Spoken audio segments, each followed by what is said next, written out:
Dunia Aura runtuh dalam semalam ketika ia menemukan kenyataan pahit bahwa suaminya, Rian, telah membagi ranjang dengan Karin, sahabat yang paling ia percayai. Namun, alih-alih meledak dalam amarah yang sia-sia, Aura memilih untuk mengenakan topeng ketenangan yang mematikan. Di balik senyum tulusnya sebagai istri, ia diam-diam merancang strategi jenius untuk meruntuhkan takhta kekuasaan Rian dan mengungkap skandal penggelapan dana yang akan menghancurkan karir mereka berdua. Tanpa kekerasan dan tanpa kata-kata kotor, Aura bertransformasi dari seorang istri yang terabaikan menjadi ratu bisnis yang tak terkalahkan, meninggalkan para pengkhianat bersimpuh di kaki kehampaan. Saksikanlah sebuah perjalanan elegan tentang bagaimana kesuksesan menjadi bentuk pembalasan dendam yang paling manis dan mematikan bagi mereka yang pernah meremehkan kekuatan seorang wanita. Terima kasih sudah mengikuti kisah ini. Kalau boleh tahu, kalian para penonton setia berasal dari kota mana saja nih? Silahkan tulis nama kota kalian di kolom komentar ya, agar kita semua bisa saling mengenal dengan lebih dekat. Pagi itu, sinar matahari yang menerobos masuk melalui celah gorden sutra di kamar utama seharusnya terasa hangat. Namun, bagi Aura, segalanya terasa dingin dan hampa. Ia terbangun di sisi ranjang yang sudah kosong, hanya menyisakan aroma parfum maskulin milik Rian yang mulai memudar. Selama 7 tahun pernikahan, Aura telah menyulap dirinya menjadi sosok istri yang tidak bercelah. Ia melepaskan mimpinya sebagai arsitek berbakat demi memastikan setiap kemeja Rian licin sempurna dan setiap hidangan di meja makan tertata estetis. Namun, di balik kemewahan rumah minimalis yang ia dekorasi dengan penuh kasih, Aura merasakan sebuah jarak yang tak kasat mata namun sangat lebar. Rian, suaminya yang dulu begitu hangat, kini menjelma menjadi pria asing yang lebih sering menatap layar ponsel daripada menatap matanya. Setiap kali Aura mencoba memulai percakapan tentang perasaan hampanya, Rian selalu menepisnya dengan alasan kelelahan bekerja atau ambisi mengejar posisi direktur. Kehampaan itu semakin menyesakan saat Aura berdiri di depan cermin besar di ruang ganti, menatap pantulan dirinya yang terlihat pucat meski mengenakan perhiasan mahal. Ia merasa seperti pajangan cantik di sebuah galeri yang sepi, dikagumi orang luar, namun tak pernah benar-benar disentuh oleh pemiliknya. Di tengah kesunyian itu, ponselnya bergetar, menampilkan pesan dari Karin, sahabat baiknya sejak masa kuliah. Karin selalu hadir dengan kata-kata manis dan dukungan moral, seolah menjadi satu-satunya jembatan Aura dengan dunia luar. Namun, ada sesuatu yang mengusik batin Aura pagi ini. Sebuah intuisi tajam yang berbisik bahwa perhatian Karin yang berlebihan dan kesibukan Rian yang tak masuk akal memiliki benang merah yang sama. Aura mencoba menepis pikiran buruk itu, menganggapnya hanya sebagai efek dari rasa jenuh sebagai ibu rumah tangga. Ia menarik napas dalam, memaksakan senyum di depan cermin, dan bersiap menjalankan perannya kembali. Tanpa menyadari bahwa pondasi istana yang ia bangun dengan pengorbanan itu sebenarnya sudah mulai retak dan siap runtuh dalam sekejap. Satu tarikan napas panjang itu tidak cukup untuk meredakan gejolak aneh yang tiba-tiba merayap di relung hatinya. Seiring dengan bunyi notifikasi pesan kedua dari Karin yang masuk ke ponsel Aura. Sahabatnya itu mengajak bertemu di sebuah kafe mewah di pusat kota, tempat yang biasa mereka datangi untuk sekadar berbagi tawa atau mengeluh tentang penatnya hari. Aura segera bersiap, memilih setelan blazer berwarna krem yang elegan namun tetap menunjukkan sisi lembutnya. Berusaha menutupi aura kesedihan yang sempat terpancar di cermin tadi. Sesampainya di sana, ia melihat Karin sudah duduk manis dengan secangkir latte dan senyum yang selalu terlihat sempurna. Terlalu sempurna hingga terkadang terasa dipaksakan. Karin menyapa dengan pelukan hangat yang biasanya menenangkan. Namun kali ini, Aura merasakan ada aroma parfum yang sangat familiar menempel di shawl sutra milik sahabatnya itu. Aroma maskulin yang sama dengan yang ia hirup di bantal Rian pagi tadi. Aura berusaha mengabaikan firasat itu, mencoba larut dalam obrolan ringan tentang rencana liburan musim panas yang selalu mereka impikan. Namun fokusnya terpecah ketika Karin mulai bercerita tentang seseorang yang sedang dekat dengannya. Seorang pria sukses yang menurutnya sangat perhatian, namun sudah memiliki komitmen. Setiap kata yang keluar dari bibir Karin terasa seperti duri halus yang perlahan menusuk kesadaran Aura, terutama saat Karin tanpa sengaja menyebutkan sebuah detail tentang hobi golf baru yang persis sama dengan minat yang baru saja ditekuni Rian beberapa bulan terakhir. Aura terdiam, menatap lekat mata Karin yang berkilat penuh rahasia di balik kacamata hitamnya, mencari kejujuran yang mungkin masih tersisa di sana. Di saat yang sama, Rian mengirimkan pesan singkat yang menyatakan bahwa ia akan pulang terlambat lagi karena urusan mendadak dengan klien besar. Kejanggalan-kejanggalan kecil itu mulai menyatu menjadi sebuah teka-teki besar yang menakutkan, membuat Aura menyadari bahwa topeng persahabatan yang dikenakan Karin mungkin jauh lebih tebal dari yang pernah ia bayangkan selama ini. Teka-teki besar yang menakutkan itu terus berputar di kepala Aura, bahkan saat ia melangkah keluar dari kafe dan merasakan hembusan angin sore yang menusuk tulang. Ia memutuskan untuk tidak langsung pulang ke rumahnya yang sunyi, melainkan memacu mobilnya menyusuri jalanan kota yang mulai padat oleh kendaraan. Di dalam kabin yang kedap suara, Aura teringat bagaimana Karin selalu tahu jadwal lembur Rian secara mendetail, melebihi pengetahuan dirinya sebagai seorang istri. Kecurigaan yang semula hanya berupa percikan kecil, kini mulai membakar nalar sehatnya, memaksanya untuk meninjau kembali setiap momen kebersamaan mereka bertiga yang selama ini ia anggap sebagai persahabatan murni. Apakah tawa yang mereka bagikan di meja makan rumahnya hanyalah sebuah panggung sandiwara yang dirancang dengan rapi untuk mengelabui kepolosannya selama ini? Pertanyaan itu terus menggantung, menciptakan sesak yang tak kunjung reda di dadanya yang kian bergemuruh. Setibanya di rumah, Aura mendapati suasana yang jauh lebih mencekam daripada biasanya, seolah dinding-dinding kokoh itu menyimpan rahasia yang tak berani ia ungkapkan. Ia melangkah menuju ruang kerja Rian, sebuah tempat terlarang yang jarang ia jamah karena menghormati privasi suaminya sebagai kepala keluarga. Namun, dorongan dari insting yang terluka membimbing jemarinya untuk membuka laci meja yang sedikit terbuka, memperlihatkan sebuah kotak beludru kecil yang tersembunyi di balik tumpukan dokumen proyek.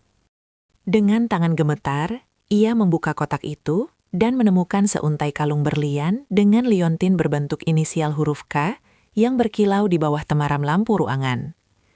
Detak jantung Aura seolah berhenti seketika, menyadari bahwa inisial itu bukan miliknya, melainkan milik wanita yang baru saja memeluknya dengan hangat beberapa jam yang lalu.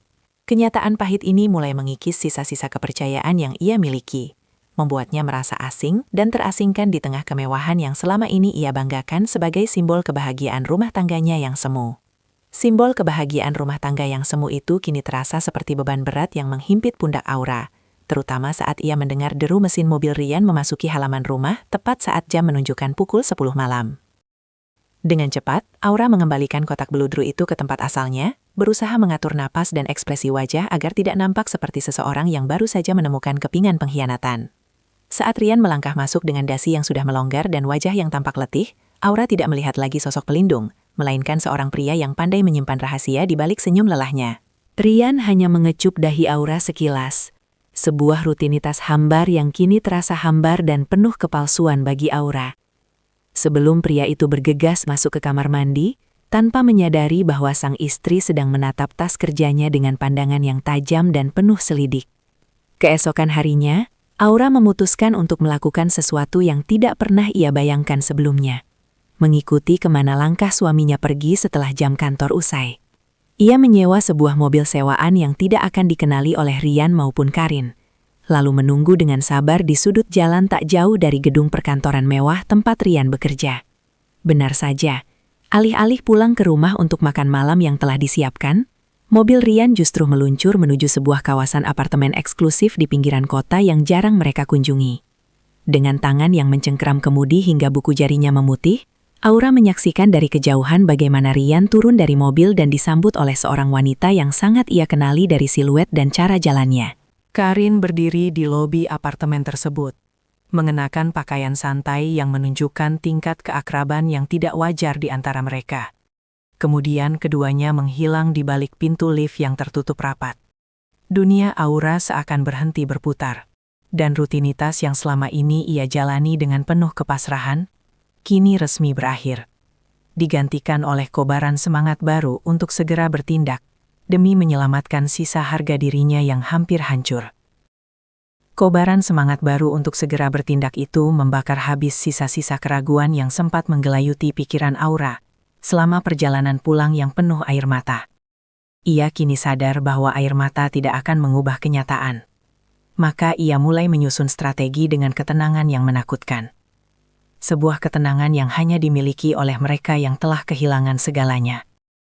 Keesokan harinya, Aura memanfaatkan jaringan pertemanan lamanya saat masih aktif di dunia arsitektur untuk mencari tahu status kepemilikan unit apartemen, tempat Rian dan Karin bertemu.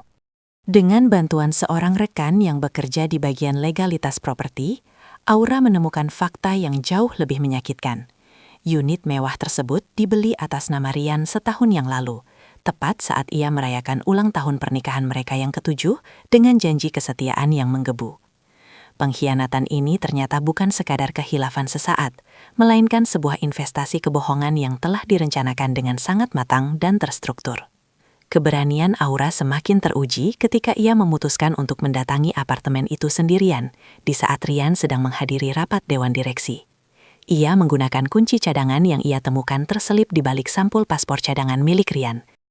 Sebuah benda yang sebelumnya ia anggap tidak penting, namun kini menjadi gerbang menuju kebenaran yang pahit. Saat pintu terbuka, pemandangan di dalamnya membuat nafas Aura tertahan. Interior ruangan itu didesain dengan gaya yang sangat disukai Karin, penuh dengan detail yang pernah didiskusikan Karin bersamanya, dengan kedoksaran dekorasi untuk rumah Aura sendiri. Di atas meja rias, berserakan kosmetik bermerek, dan sebuah bingkai foto kecil yang menampilkan Rian dan Karin tertawa lepas di sebuah pantai terpencil yang tidak pernah Aura kunjungi. Alih-alih meratap di tengah ruangan yang dipenuhi bukti perselingkuhan itu, Aura justru mengeluarkan ponselnya dan merekam setiap sudut ruangan serta dokumen-dokumen keuangan yang sengaja ditinggalkan di sana sebagai amunisi untuk langkah berikutnya. Ia tidak lagi mencari alasan untuk memaafkan, karena baginya, setiap jengkal apartemen ini adalah bukti otentik bahwa cinta yang ia jaga selama ini hanyalah sebuah panggung sandiwara yang sudah saatnya ditutup dengan cara yang paling elegan.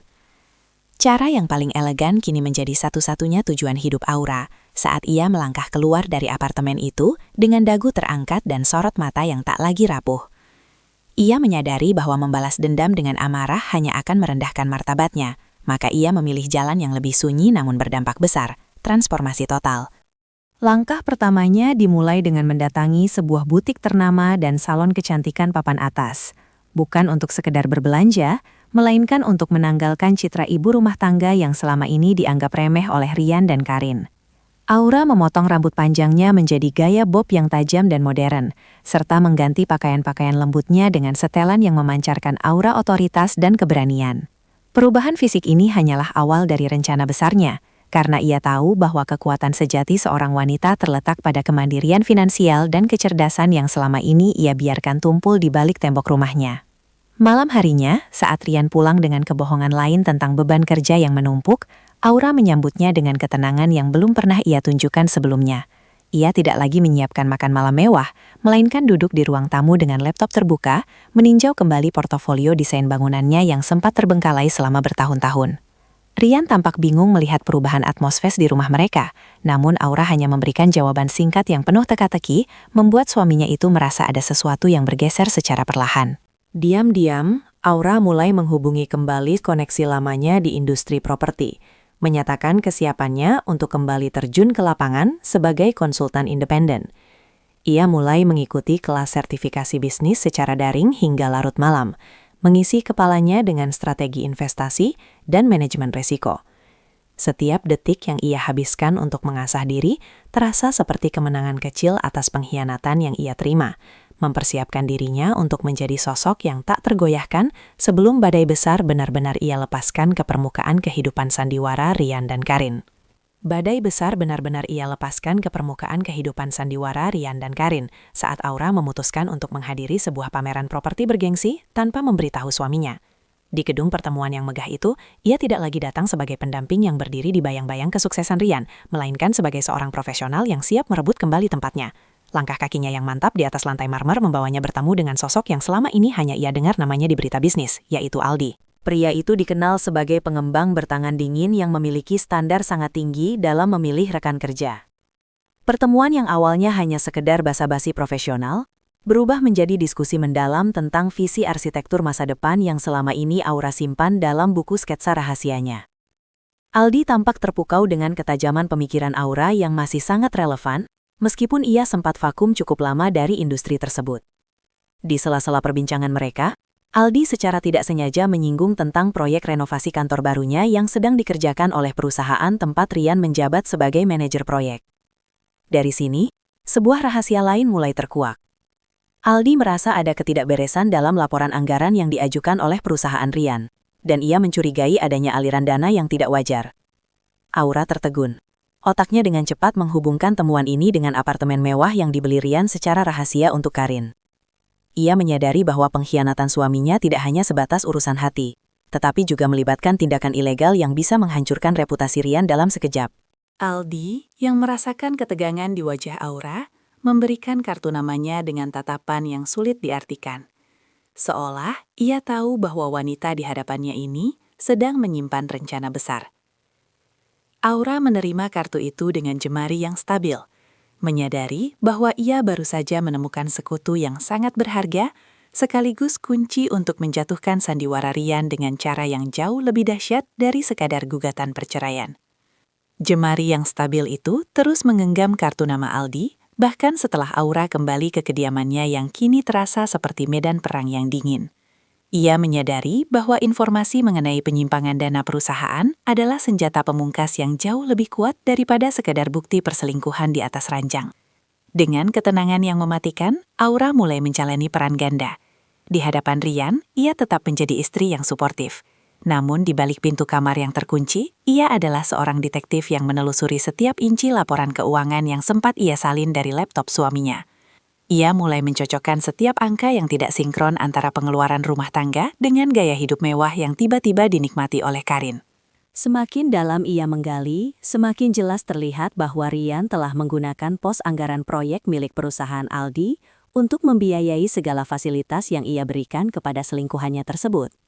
Strategi Aura kini beralih pada upaya pengumpulan data yang lebih konkret tanpa menimbulkan kecurigaan sedikit pun di benak Rian yang mulai merasa di atas angin.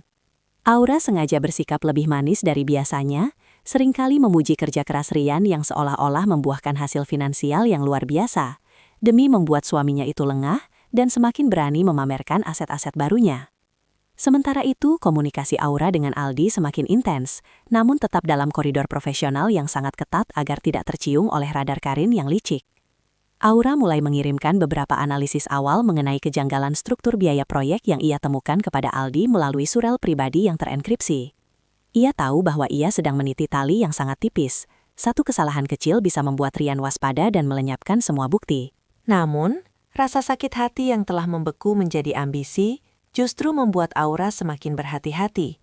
Menanti saat yang tepat ketika semua kartu di tangannya siap dijatuhkan untuk meruntuhkan seluruh dunia palsu yang telah dibangun oleh dua orang yang paling ia percayai itu. Menanti saat yang tepat membuat Aura belajar untuk menguasai setiap ekspresi mikro di wajahnya. Namun, ketenangan yang terlalu sempurna itu rupanya mulai memicu alarm kewaspadaan di benak Karin. Sebagai wanita yang juga mengandalkan intuisi untuk memanipulasi keadaan, Karin merasa ada yang janggal dengan perubahan drastis penampilan sahabatnya yang kini terlihat jauh lebih berkelas dan berwibawa. Suatu sore, Karin sengaja datang berkunjung tanpa undangan, membawa sekotak kue manis sebagai alasan untuk menginterogasi Aura secara halus di ruang tamu. Dengan tatapan menyelidik di balik bulu mata palsunya, Karin mencoba memancing reaksi Aura dengan menyebutkan betapa beruntungnya Rian memiliki istri yang begitu sabar, meskipun sang suami kini sangat sibuk dengan proyek besar bersama investor baru. Aura hanya menyesap tehnya dengan anggun, membiarkan keheningan yang canggung menyelimuti ruangan, sementara otaknya mencatat setiap gerakan gelisah jemari Karin yang terus memainkan ujung syalnya. Ketegangan di antara mereka semakin memuncak ketika Karin secara tidak sengaja melihat sebuah map berlogo perusahaan Aldi tergeletak di atas meja konsol, tempat yang sengaja Aura pilih untuk meletakkan umpan. Wajah Karin seketika menegang, menyadari bahwa Aura mungkin telah melangkah lebih jauh dari sekadar urusan domestik rumah tangga. Ia mulai merasa posisinya terancam, terutama jika Aura benar-benar kembali ke dunia profesional dan bersinggungan dengan lingkaran bisnis Rian yang penuh dengan celah gelap. Tanpa membuang waktu, setelah meninggalkan rumah Aura, Karin segera menghubungi Rian dengan nada panik, mendesak pria itu untuk lebih memperhatikan gerak-gerik istrinya yang mulai sulit diprediksi. Namun, Rian yang sudah terlalu percaya diri dengan sandiwaranya justru menertawakan kekhawatiran Karin, menganggap perubahan Aura hanyalah fase pelampiasan rasa bosan seorang istri. Ketidaksinkronan antara kepanikan Karin dan kesombongan Rian inilah yang menjadi celah bagi Aura untuk terus bergerak di bawah radar, mengumpulkan sisa kepingan bukti terakhir sebelum ia benar-benar siap untuk mengonfrontasi mereka di puncak kejayaannya nanti. Kesombongan Rian yang meremehkan perubahan istrinya menjadi celah yang semakin lebar bagi Aura untuk menelusuri lorong gelap pengkhianatan yang lebih dalam. Namun di tengah persiapan rencana besarnya, Aura mulai didera oleh keraguan batin yang menyiksa saat ia menemukan kembali album foto lama di sudut perpustakaan rumah mereka. Lembaran demi lembaran yang memperlihatkan janji suci di altar dan tawa bahagia di aula pernikahan seolah menjadi hantu yang mencoba menariknya kembali ke dalam rasa belas kasihan yang melemahkan. Ada satu titik di mana hatinya yang terluka berbisik tentang kemungkinan untuk memberikan kesempatan kedua, membayangkan jika semua ini hanyalah mimpi buruk yang bisa diperbaiki dengan komunikasi jujur. Logika dinginnya berteriak agar ia tetap fokus pada fakta-fakta kecurangan. Namun, sisa cinta yang pernah ia pupuk selama 7 tahun seolah enggan untuk mati sepenuhnya, menciptakan konflik internal yang membuat tidurnya tak lagi nyenyak. Kegundahan Aura semakin menjadi-jadi ketika ia harus bertemu kembali dengan Aldi untuk menyerahkan draft akhir analisis manipulasi anggaran proyek. Aldi, yang memiliki kepekaan tajam, menyadari ada mendung yang menggantung di mata Aura dan mengajaknya berbicara dari hati ke hati di sebuah taman terbuka yang tenang. Dalam percakapan itu, Aldi mengingatkan Aura bahwa menghargai diri sendiri bukanlah sebuah bentuk kekejaman, melainkan bentuk keadilan yang paling mendasar bagi jiwa yang telah dikhianati secara sistematis. Ia menegaskan bahwa keraguan adalah hal yang manusiawi, namun, kembali pada seseorang yang telah menghancurkan kepercayaan secara sadar hanya akan mengulangi siklus penderitaan yang sama di masa depan. Kata-kata Aldi menjadi jangkar bagi Aura di tengah badai emosi yang berkecamuk, membantunya membedakan antara nostalgia yang semu dan realitas yang pahit.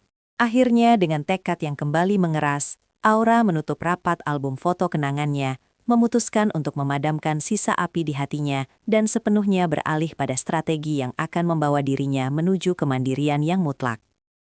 Kemandirian yang mutlak kini menjadi kompas utama bagi Aura saat ia menerima undangan resmi untuk acara makan malam perayaan ulang tahun perusahaan yang dikelola Rian. Inilah panggung yang telah ia persiapkan dengan ketelitian seorang arsitek. Sebuah malam di mana semua kedok akan terlepas di bawah cahaya lampu kristal aula hotel bintang 5. Aura memilih gaun malam berwarna hitam pekat yang elegan dengan potongan tegas, memancarkan aura misterius sekaligus berkuasa yang membuat siapapun yang menatapnya merasa segan. Sebelum berangkat, ia memastikan sebuah diska lepas berisi rekaman CCTV apartemen dan dokumen penggelapan dana telah tersimpan rapi di dalam tas kecilnya. Rian yang tampil dengan setelan tuxedo mahal sama sekali tidak menyadari bahwa wanita di sampingnya bukan lagi pendamping yang bisa ia kendalikan, melainkan ancaman terbesar bagi karir dan harga dirinya. Sesampainya di aula, suasana sudah ramai oleh para petinggi industri dan investor, termasuk Aldi yang berdiri di sudut ruangan dengan tatapan yang memberikan dukungan moral secara implisit. Di tengah acara, Karin muncul dengan kepercayaan diri yang meluap, mengenakan kalung berlian berinisial K yang pernah Aura temukan di laci meja kerja Rian. Keberanian Karin untuk memamerkan barang bukti tersebut di depan umum menjadi pemicu bagi Aura untuk segera memulai langkah klimaksnya. Saat sesi sambutan dimulai dan Rian berdiri dengan angkuh di atas podium untuk mempresentasikan kesuksesan proyek terbarunya, Aura berjalan tenang menuju operator teknis di belakang panggung. Dengan senyum tipis yang syarat akan makna, ia meminta izin untuk memberikan kejutan apresiasi bagi suaminya. Layar besar yang seharusnya menampilkan grafik keuntungan perusahaan, tiba-tiba berganti menampilkan rekaman interaksi mesra Rian dan Karin di lobi apartemen, diikuti dengan deretan angka manipulasi anggaran yang sangat mendetail. Ruangan yang tadinya penuh dengan tawa, seketika senyap, menyisakan napas yang tertahan dan wajah Rian yang memucat pasi di bawah sorotan lampu panggung. Wajah Rian yang memucat pasi di bawah sorotan lampu panggung menjadi pemandangan yang paling memuaskan sekaligus menyakitkan bagi Aura yang berdiri di kegelapan sudut ruangan. Keheningan yang mencekam itu hanya berlangsung beberapa detik, sebelum bisikan-bisikan tajam mulai memenuhi aula. Seperti suara lebah yang mengerumuni luka terbuka.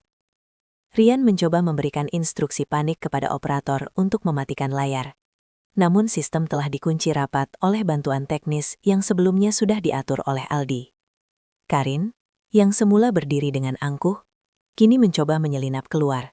Tetapi langkahnya terhenti saat beberapa rekan bisnis yang merasa dirugikan oleh penggelapan dana tersebut mulai mengepungnya dengan tatapan penuh tuntutan. Aura kemudian melangkah maju ke depan podium, mengambil alih mikrofon dengan ketenangan yang menghancurkan sisa-sisa keberanian Ryan. Tanpa perlu berteriak atau menggunakan kata-kata kasar, Aura mengumumkan bahwa pengkhianatan yang terjadi bukan hanya tentang pelanggaran janji pernikahan, melainkan sebuah pengkhianatan terhadap integritas profesional yang melibatkan banyak pihak di ruangan tersebut. Ia menjelaskan setiap detail kecurangan finansial yang dilakukan Ryan untuk membiayai kemewahan hidup Karin, membuat para investor mulai menarik dukungan mereka secara lisan saat itu juga. Ryan mencoba mendekat, hendak meraih tangan Aura untuk memohon agar drama ini dihentikan. Namun Aura mundur satu langkah dengan gestur yang sangat tegas, menandakan bahwa batas suci di antara mereka telah hancur selamanya. Di depan ratusan pasang mata yang menjadi saksi, Aura menyerahkan map berisi dokumen asli perceraian yang telah ia tanda tangani, membiarkan kertas-kertas itu jatuh di hadapan Ryan sebagai simbol runtuhnya kekuasaan pria tersebut. Malam yang seharusnya menjadi perayaan kemenangan bagi Ryan dan Karin, berubah menjadi pengadilan terbuka yang tak terelakkan. Sementara Aura merasakan beban berat di pundaknya menguap, digantikan oleh rasa lega yang luar biasa, saat ia memutuskan untuk berjalan keluar meninggalkan kehancuran yang telah mereka tabur sendiri. Rasa lega yang luar biasa saat melangkah keluar dari aula hotel itu, seolah memberikan oksigen baru bagi paru-paru Aura yang selama ini sesak oleh kepalsuan. Namun, kemenangan di depan publik hanyalah awal dari perjuangan yang sesungguhnya. Karena keesokan harinya, Ryan mulai melancarkan tekanan balik melalui jalur hukum dan intimidasi emosional.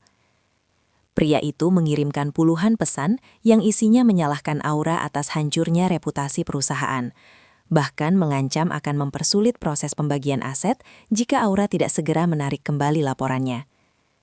Aura tidak bergeming. Ia justru mengganti nomor ponselnya dan mempercayakan segala urusan legal kepada pengacara handal yang direkomendasikan oleh Aldi. Ia sadar bahwa berdebat dengan seseorang yang tidak merasa bersalah hanyalah membuang energi berharga yang seharusnya ia gunakan untuk membangun masa depannya sendiri. Fokus Aura kini sepenuhnya tercurah pada posisi barunya di perusahaan pengembang milik Aldi, di mana ia dipercaya untuk memimpin proyek revitalisasi kawasan kota tua. Lingkungan kerja yang dinamis dan penuh tantangan intelektual menjadi obat mujarab bagi luka hatinya, membuktikan bahwa kemampuan arsitekturnya justru semakin tajam setelah lama terpendam. Di bawah bimbingan Aldi, Aura belajar untuk tidak hanya menjadi seorang desainer, tetapi juga seorang pemimpin yang mampu mengambil keputusan strategis di bawah tekanan. Sementara itu, di sisi lain kota, kehidupan Ryan mulai berantakan. Ia diberhentikan secara tidak hormat dari pekerjaannya, dan aset-aset yang ia miliki mulai disita untuk menutupi kerugian investor. Karin, yang sebelumnya selalu memuja Ryan, perlahan mulai menjauh saat menyadari bahwa pria itu tidak lagi memiliki kekuatan finansial untuk memanjakannya. Melihat kejatuhan mereka dari kejauhan, Aura tidak merasakan dendam yang membara, melainkan rasa syukur karena ia memilih untuk memperbaiki diri daripada terjebak dalam pusaran kebencian yang sama dengan mantan suaminya tersebut. Rasa syukur karena memilih untuk memperbaiki diri menjadi fondasi yang kokoh bagi Aura saat ia mulai menapaki babak baru dalam karir profesionalnya yang kian gemilang. Proyek revitalisasi kota tua yang ia pimpin kini memasuki fase krusial, menuntut perhatian penuh dari pagi hingga larut malam, namun Aura menikmatinya sebagai bentuk penyembuhan jiwa. Di tengah kesibukan yang padat tersebut, kehadiran Aldi tidak lagi sekadar menjadi mentor atau rekan bisnis. Perhatian pria itu mulai terasa lebih personal melalui tindakan-tindakan kecil yang menghangatkan suasana. Mulai dari segelas kopi hangat yang diletakkan di meja kerjanya tanpa kata-kata, hingga diskusi ringan tentang filosofi hidup di sela-sela peninjauan lokasi proyek. Aura menyadari bahwa ada sebuah getaran yang berbeda dalam setiap tatapan Aldi, sebuah apresiasi yang tulus terhadap dirinya sebagai seorang individu yang utuh, bukan sekadar pajangan di lengan seorang pria. Namun, di tengah benih perasaan yang mulai tumbuh, sebuah pilihan sulit muncul saat perusahaan kompetitor besar menawarkan posisi direktur utama di luar negeri dengan kontrak jangka panjang. Ini adalah puncak impian yang pernah Aura kubur dalam-dalam, sebuah kesempatan untuk benar-benar lepas dari bayang-bayang masa lalunya di kota ini. Aura dilanda dilema besar, Apakah ia harus mengambil kesempatan emas itu demi ambisi pribadinya, atau tetap bertahan di sini untuk menyelesaikan proyek yang ia mulai bersama Aldi, serta memberikan ruang bagi hatinya untuk kembali percaya pada cinta? Kegelisahan ini mencapai puncaknya saat ia melihat Rian mencoba menghubunginya kembali melalui perantara, memohon pertemuan terakhir dengan alasan ingin mengembalikan barang-barang pribadinya. Aura tahu bahwa setiap langkah yang ia ambil sekarang akan menentukan arah hidupnya selamanya. Dengan kepala tegak, ia memutuskan untuk mengabaikan segala gangguan dari masa lalu dan fokus pada diskusi empat mata dengan Aldi, mencari kejelasan atas apa yang sebenarnya mereka bangun bersama. Apakah itu hanya sebatas gedung-gedung megah, ataukah sebuah masa depan yang melibatkan komitmen hati yang lebih dalam? Diskusi empat mata dengan Aldi di beranda kantor yang menghadap kelap-kelip lampu kota menjadi momen penentu bagi arah langkah Aura selanjutnya. Di bawah langit malam yang cerah, Aldi tidak memintanya untuk bertahan demi kepentingan perusahaan, melainkan justru mendorong Aura untuk mengejar tawaran direktur tersebut jika itu memang sumber kebahagiaannya. Ketulusan Aldi yang memprioritaskan impian Aura di atas egonya sendiri justru menjadi jawaban yang selama ini Aura cari. Ia menyadari bahwa cinta sejati tidak seharusnya mengekang, melainkan membebaskan. Setelah pertimbangan yang matang, Aura membuat keputusan berani untuk menolak tawaran luar negeri tersebut dan memilih untuk tetap tinggal, bukan karena ia takut akan perubahan, tetapi karena ia ingin membangun warisannya di sini, bersama orang-orang yang menghargai proses transformasinya dari awal. Perjuangan Aura memasuki fase akhir yang menentukan saat ia harus mempresentasikan hasil akhir proyek revitalisasi Kota Tua di hadapan Dewan Gubernur dan para investor internasional. Ini adalah pilihan terakhirnya untuk membuktikan bahwa kesuksesan yang ia raih bukan karena faktor keberuntungan atau bantuan orang lain, melainkan murni dari visi dan kerja kerasnya sendiri. Di saat yang sama, Rian benar-benar mencapai titik nadir hidupnya setelah pengadilan memutuskan penyitaan seluruh aset pribadinya untuk mengganti kerugian negara. Karin, yang kini hidup berpindah-pindah karena tumpukan hutang gaya hidupnya, mencoba mencari simpati publik melalui media sosial, namun masyarakat justru lebih terinspirasi oleh kisah kebangkitan Aura. Saat Aura berdiri di podium prestisius untuk menerima penghargaan arsitek terbaik tahun ini, ia melihat Aldi bertepuk tangan dengan bangga dari barisan depan. Aura tidak lagi merasakan getaran kesedihan saat mengingat masa lalunya. Ia telah berhasil mengubah puing-puing pengkhianatan menjadi sebuah bangunan kesuksesan yang megah dan tak tergoyahkan, membawa dirinya menuju ambang kebahagiaan sejati yang selama ini hanya menjadi impian belaka. Ambang kebahagiaan sejati yang selama ini hanya menjadi impian belaka, kini mulai terasa nyata dalam setiap hembusan napas Aura yang jauh lebih ringan. Kesuksesan proyek revitalisasi itu membawanya pada puncak popularitas yang tak pernah ia duga sebelumnya, menjadikannya ikon baru bagi wanita mandiri di seluruh negeri. Namun, di tengah kedamaian yang baru saja ia cicipi, Karin muncul kembali seperti duri yang berusaha menusuk di sela-sela kelopak bunga yang sedang mekar. Wanita itu, yang kini tampak kusam dan kehilangan sinar kemewahannya, mendatangi kantor Aura dengan wajah yang dipaksakan terlihat memelas. Karin mencoba memohon bantuan finansial dengan menjual narasi persahabatan lama, bahkan berani membawa-bawa nama Rian sebagai alasan bahwa mereka berdua hanyalah korban dari keadaan yang salah. Aura menatap mantan sahabatnya itu tanpa ada sedikit pun kilat kemarahan di matanya, karena emosi itu telah lama ia buang demi kesehatan mentalnya sendiri. Ia menyadari bahwa membalas permohonan Karin dengan bantuan materi hanya akan memelihara racun yang pernah merusak hidupnya, sehingga dengan suara yang rendah namun sangat tegas, Aura menolak permintaan tersebut. Ia menjelaskan bahwa setiap orang harus bertanggung jawab atas konsekuensi dari pilihan yang mereka ambil di masa lalu, termasuk pengkhianatan yang dilakukan secara sadar. Karin yang merasa gagal mendapatkan apa yang diinginkannya mulai kehilangan kendali diri, mencoba berteriak dan menciptakan keributan di lobi kantor agar reputasi Aura tercoreng. Namun, keamanan kantor dengan sigap menangani situasi tersebut tanpa perlu ada keributan yang berarti, meninggalkan Karin yang tersungkur dalam kehinaannya sendiri di luar gedung. Kejadian itu menjadi ujian terakhir bagi keteguhan hati Aura, membuktikan bahwa ia tidak lagi bisa dimanipulasi oleh rasa bersalah yang semu. Di penghujung hari, saat ia melangkah menuju mobilnya, Aura melihat Aldi yang sudah menunggunya dengan senyuman hangat. Sebuah isyarat bahwa badai benar-benar telah berlalu, dan kini hanya tersisa jalan lapang menuju masa depan yang penuh harapan. Jalan lapang menuju masa depan yang penuh harapan itu kini terbentang luas di hadapan Aura, tanpa ada lagi bayang-bayang masa lalu yang mampu menghalangi langkahnya. Keberaniannya menepis upaya manipulasi terakhir dari Karin memberikan sinyal kuat bahwa ia telah benar-benar merdeka secara emosional. Beberapa minggu setelah kejadian di lobi kantor, sebuah perhelatan besar diselenggarakan untuk merayakan selesainya fase pertama pembangunan kawasan bisnis mandiri yang didesain langsung oleh Aura. Di acara yang dihadiri oleh berbagai tokoh penting dan media massa tersebut, Aura tampil sangat memukau, dengan kepercayaan diri yang terpancar dari setiap tutur katanya. Ia tidak lagi dikenal sebagai mantan istri seorang pria yang bermasalah, melainkan sebagai sang jenius di balik arsitektur kota yang paling ikonik saat ini. Di tengah kemeriahan pesta yang bernuansa elegan itu, Aldi melangkah mendekati Aura dengan sorot mata yang penuh kekaguman dan ketulusan. Di depan rekan-rekan bisnis dan kerabat terdekat, Aldi memberikan sebuah pidato singkat yang secara terbuka mengakui betapa Aura telah menjadi inspirasi terbesar dalam hidupnya, baik secara profesional maupun pribadi.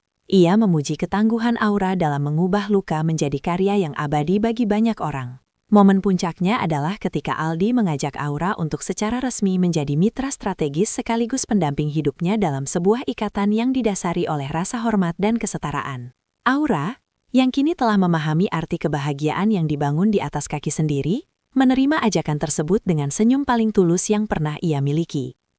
Tepuk tangan meriah yang menggema di seluruh ruangan, seolah menjadi simfoni penutup bagi masa-masa kelamnya, menandakan bahwa ia telah berhasil menyelesaikan perjuangan panjangnya dengan akhir yang sangat manis. Kini, ia bukan hanya seorang wanita yang sukses secara karir, tetapi juga seorang wanita yang berhasil menemukan cinta yang sehat dan mendukung pertumbuhannya tanpa syarat. Cinta yang sehat dan mendukung pertumbuhannya tanpa syarat kini menjadi realitas baru yang dijalani Aura setiap harinya dengan penuh rasa syukur. Setelah perayaan besar itu, ia tidak lantas berpuas diri. Justru semangatnya untuk memberikan dampak positif bagi sesama semakin berkobar. Aura memutuskan untuk mendirikan sebuah yayasan pemberdayaan yang fokus membantu para wanita yang kehilangan arah akibat kegagalan rumah tangga agar bisa mandiri secara finansial. Ia ingin berbagi rahasia bahwa kekuatan terbesar seorang manusia tidak terletak pada siapa pendampingnya, melainkan pada keberanian untuk mengenali potensi diri yang seringkali terkubur oleh ekspektasi orang lain. Yayasan tersebut menjadi wadah transformasi bagi banyak jiwa, sama seperti dirinya yang dulu pernah merasa hancur, namun berhasil bangkit menjadi sosok yang tak bisa diremehkan. Kehidupan baru Aura kini diwarnai dengan keseimbangan yang harmonis antara ambisi karir dan kehangatan hubungan asmara. Bersama Aldi, ia sering menghabiskan akhir pekan dengan mengunjungi proyek-proyek sosial, berdiskusi tentang rancangan masa depan yang lebih inklusif dan ramah lingkungan. Tidak ada lagi rahasia. Tidak ada lagi kecurigaan yang menghantui. Setiap pembicaraan mereka didasari oleh kejujuran yang menenangkan jiwa. Sementara itu, berita tentang Rian dan Karin seolah menghilang di telan waktu, menjadi sekadar catatan kaki dalam sejarah hidupnya yang sudah ia tutup rapat. Aura menyadari bahwa pengkhianatan yang dulu ia anggap sebagai kiamat kecil, ternyata hanyalah cara semesta untuk menyeleksi siapa yang layak berada di masa depannya yang gemilang. Ia telah belajar bahwa memaafkan masa lalu bukan berarti mengizinkan luka itu terulang, melainkan melepaskan diri dari rantai penderitaan agar bisa terbang lebih tinggi. Di kantor barunya yang megah, Aura sering berdiri menatap jendela besar, tersenyum melihat kesibukan kota yang kini ia warnai dengan goresan tangannya sendiri, menyadari bahwa ia telah menjadi pemenang yang sesungguhnya. Menyadari bahwa ia telah menjadi pemenang yang sesungguhnya, Aura tidak lantas menutup diri dalam menara gading kesuksesannya, melainkan memilih untuk menjadi lentera bagi mereka yang masih meraba dalam kegelapan. Dampak inspiratif dari yayasan yang ia rintis mulai meluas ke berbagai penjuru kota, menciptakan gelombang baru di mana ribuan wanita mulai berani menyuarakan hak mereka untuk berdaya. Aura sering diundang sebagai pembicara utama dalam berbagai forum nasional, menceritakan perjalanannya bukan dengan nada kesedihan, melainkan dengan semangat kebangkitan yang menular. Ia menekankan bahwa memperbaiki diri bukan tentang mengubah siapa kita untuk menyenangkan orang lain, tetapi tentang menemukan kembali jati diri yang sempat hilang karena tekanan keadaan. Setiap kata yang ia ucapkan menjadi bensin bagi semangat para wanita yang tengah berjuang membangun kembali reruntuhan hidup mereka setelah dikhianati oleh keadaan maupun orang tercinta. Dukungan masyarakat yang begitu besar membuat sosok Aura bertransformasi menjadi simbol harapan dan ketangguhan yang modern. Ia membuktikan bahwa martabat seorang wanita tidak ditentukan oleh status pernikahannya, melainkan oleh integritas dan kontribusi nyata yang ia berikan kepada lingkungan sekitar. Di sela-sela kegiatannya yang padat, Aura sering terlihat turun langsung ke lapangan, memberikan pelatihan manajemen proyek dan dasar-dasar arsitektur bagi para ibu tunggal yang ingin mandiri. Aldi, yang selalu setia mendampingi di barisan pendukung paling depan, merasa bangga melihat bagaimana Aura mampu mengubah energi negatif dari masa lalunya menjadi sebuah gerakan sosial yang masif. Transformasi ini bukan hanya soal karir yang melesat tinggi, melainkan tentang bagaimana ia mampu menciptakan ruang bagi orang lain untuk tumbuh bersama. Aura kini memahami bahwa kesuksesan yang paling hakiki adalah ketika keberhasilan pribadi mampu menjadi jembatan bagi kebahagiaan orang banyak, memastikan bahwa tidak ada lagi wanita yang merasa sendirian saat badai pengkhianatan mencoba merobohkan dunia mereka. Memastikan bahwa tidak ada lagi wanita yang merasa sendirian saat badai pengkhianatan mencoba merobohkan dunia mereka, menjadi misi suci yang akhirnya melengkapi kepingan puzzle kehidupan Aura. Pada episode penutup ini, Aura berdiri di puncak gedung tertinggi yang pernah ia rancang sendiri, sebuah mahakarya arsitektur yang melambangkan kekuatan dan keanggunan. Di bawah langit senja yang berwarna keunguan, ia menatap bentang kota yang kini menjadi saksi bisu transformasinya dari seorang istri yang terabaikan menjadi wanita paling berpengaruh di industrinya. Tidak ada lagi rasa perih saat mengingat nama Rian atau Karin. Yang tersisa hanyalah rasa damai karena ia telah berhasil memenangkan pertempuran melawan rasa takutnya sendiri. Pengkhianatan yang dulu hampir menghancurkan jiwanya, kini ia pandang sebagai guru paling jujur yang pernah ia temui, yang memaksanya untuk melepaskan jubah kepalsuan demi mengenakan mahkota kemandirian. Di momen yang sangat dramatis ini, Aldi datang menghampirinya, membawa selembar surat undangan untuk peresmian sekolah arsitektur gratis yang mereka bangun bersama.